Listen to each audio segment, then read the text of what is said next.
Muy bien, ahora tenemos criterios de congruencia. Esto nos ayuda a ver si dos o más triángulos son congruentes. Recordemos que congruentes es que tienen la misma medida. Para que dos o más triángulos sean congruentes, los lados homólogos, ¿verdad?, deben medir lo mismo, y los ángulos homólogos también deben medir lo mismo, deben ser congruentes.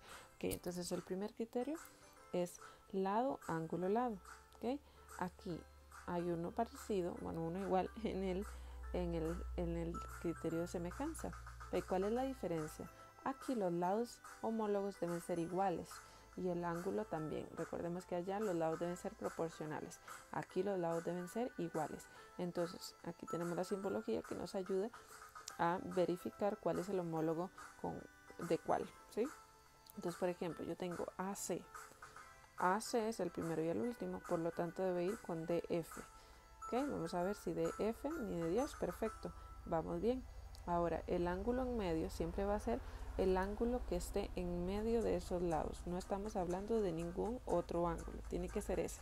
Ok, ese ángulo, vamos a ver si corresponde. C y F, perfecto, si corresponde. Y miden lo mismo, entonces vamos bien. Ahora, el último lado es BC. BC es segundo y último, debe ir con EF y efectivamente miden lo mismo. Entonces aquí concluimos que sí son congruentes y por el criterio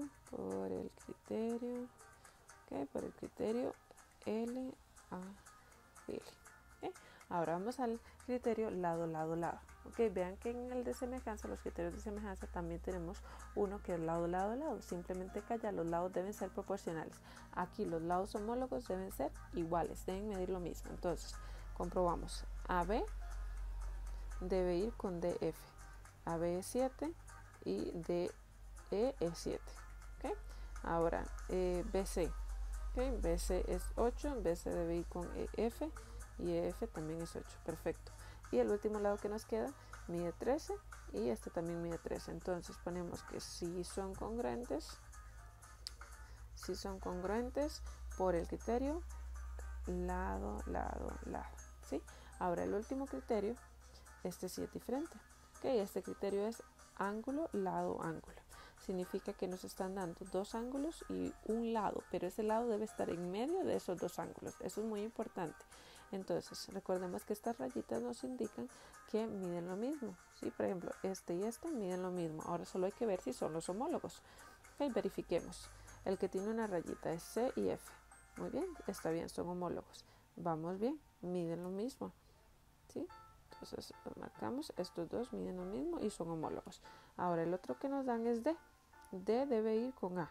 Perfecto, vamos bien. Y las rayitas nos indican que miden lo mismo. Por lo tanto vamos bien. Ahora el lado que queda en medio es AC.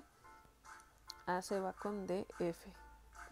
Y los dos miden lo mismo. Entonces concluimos que sí son congruentes. ¿Por cuál criterio? Por el criterio ángulo, lado, ángulo. Entonces los criterios de congruencia son lado, ángulo, lado, lado, lado, lado y ángulo, lado, ángulo.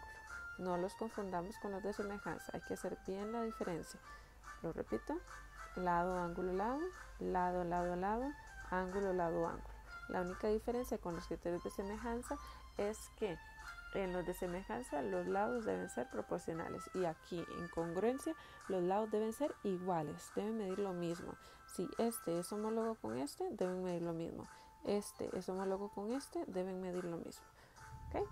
Deben hacer muy bien esa diferencia y recuerden que el símbolo de congruencia es este. ¿Sí? Entonces aquí bien yo puedo poner algo así. AB, ¿sí? El lado AB es congruente con el lado ED. ¿Sí? Estamos diciendo que este lado y este lado miden lo mismo. ¿Sí? Aquí, por ejemplo, yo puedo poner que el ángulo C es congruente con el ángulo F. Eso quiere decir que miden lo mismo. ¿Sí? Debemos reconocer todo este tipo de simbología. Este nos indica que estamos hablando de ángulos. La rayita arriba con dos letras abajo nos indican que estamos hablando de lados. No nos olvidemos entonces de los criterios de congruencia.